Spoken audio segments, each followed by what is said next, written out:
Sige, ano, mag-ano ka muna, mag-introduce yourself muna. Hi, I'm Hyacinth A. Enriquez. Nakatira ako sa loob kay Donna Rizal. Anong kantahin mo? Upuan.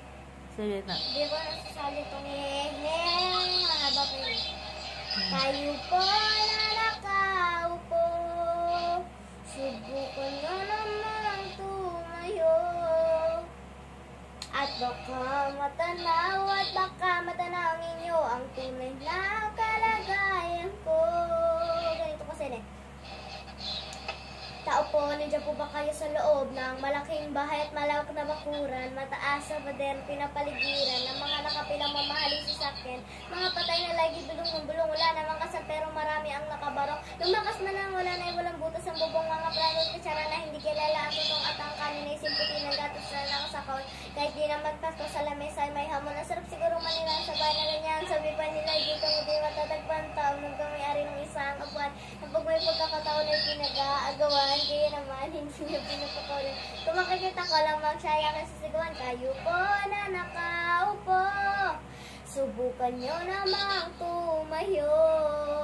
At baka matanaw ninyo ang tunay na kalagayan ko.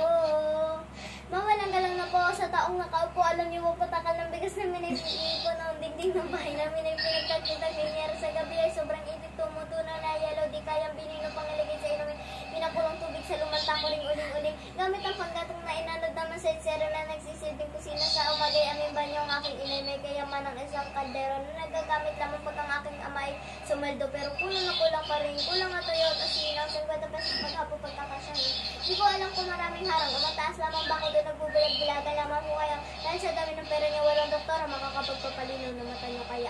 Huwag kang masyadong halata. Bato sa langit.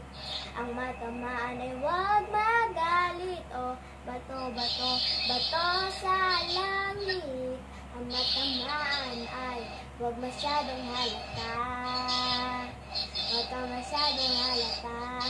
Hey, huwag kang masyadong halata. Okay. Galing. Very good.